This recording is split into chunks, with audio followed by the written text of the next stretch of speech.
himpunan A, yang dimana anggota himpunan A itu adalah 1/n², dimana n itu adalah anggota bilangan asli. Sebelum kita mencari suprimum dan infimum, terlebih dahulu kita akan mencari anggota himpunan A. Dengan cara kita substitusikan tadi nilai si n ke dalam soal 1/n². Ini misalnya kita ambil n itu sama dengan 1, maka didapatlah hasil 1/1 atau sama dengan 1. Ketika n sama dengan 2, maka 1/4 kan, karena kan 2 pangkat 2 kan hasilnya 4 kan, jadi 1/4. Ketika n sama dengan 3, maka hasilnya adalah 1/9. Begitupun seterusnya. Maka di sini kita dapatlah hasil bahwa himpunan A itu adalah 1,1/4, 1/9, 1/16, begitupun seterusnya. Di sini kita akan lanjut mencari suprimum dan infimum. Terlebih dahulu kita harus mengerti apa sih suprimum dan infimum itu. Nah, suprimum itu adalah batas atas terkecil dari himpunan tadi. Kalau infimum itu apa sih? Infimum itu adalah batas bawah terbesar dari himpunan si A tadi. Nah, contohnya di sini kan 1, ini bisa kita ambil suprimum. Kenapa? Bagaimana? Nah, ketika kita substitusikan nilai si n tadi ke dalam soal ini 1/n², maka hasilnya kan sama dengan 1 kan? Nah, kalau misalnya n yang ini kita lebih dari 1, hasilnya pasti akan kurang dari 1. Contohnya tadi n nya sama dengan 2, otomatis hasil 1/n² itu adalah 1/4. Nah, 1/4 itu kan hasilnya 0,25 kan? Jadi 0,25 itu adalah kurang dari 1. Nah, maka di sini kita dapat ambil kesimpulan bahwa suprimum A itu sama dengan 1. Bagaimana dengan infimum? Nah, infimum tadi kan batas bawah terbesar kan?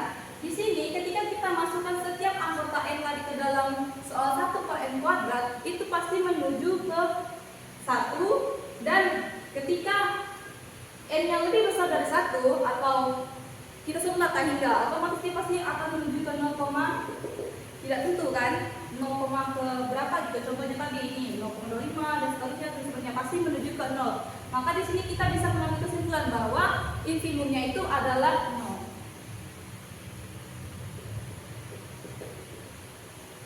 Nah, di sini kita sudah mengambil asumsi bahwa suprimum A-nya itu adalah 1 dan infimum A itu adalah 0. Kita akan membuktikan nih, benar nggak suprimum A itu adalah 1 dan infimum A itu adalah 0. Nah, tadi kita telah menemukan bahwa suprimum A itu adalah 1 dan infimum A itu adalah 0. Selanjutnya kita akan membuktikan benar atau salah sih suprimum A itu adalah 1 dan infimum A itu adalah 0.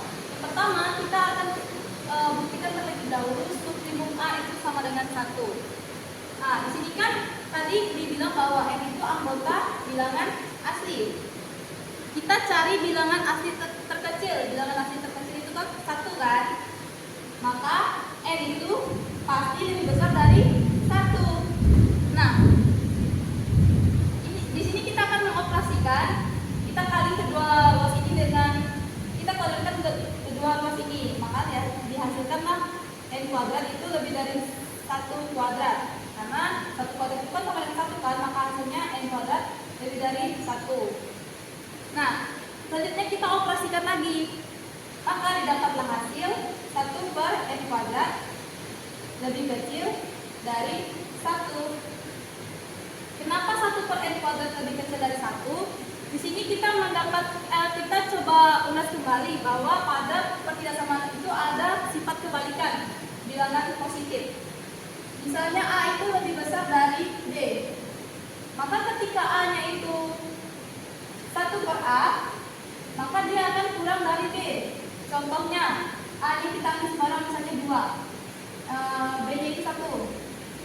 Maka 1/2 itu akan lebih kecil dari 1. Maka di sini kita dapat bukti bahwa suprimum dari A itu terbukti sama dengan 1.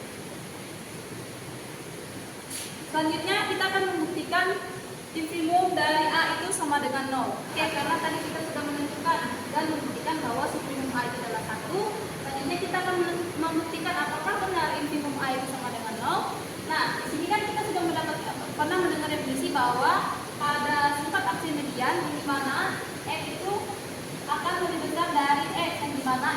pada bilangan asli dan X itu bilangan real. Yang artinya setiap bilangan asli pasti akan ada bilangan X yang terkecil. Nah, di sini kita bisa ambil contoh C itu sebagai bilangan real. Maka dapatkan perbedasan N lebih besar dari 1 per akar C. Nah, kita operasikan kedua ruas dengan mengkuadratkan kedua ruas, maka hasilnya adalah N kuadrat lebih besar dari 1 per C. Selanjutnya, setelah mendapatkan N kuadrat lebih besar dari 1 per C, kita gunakan kembali sifat kebalikan pada pertidaksamaan bilangan positif.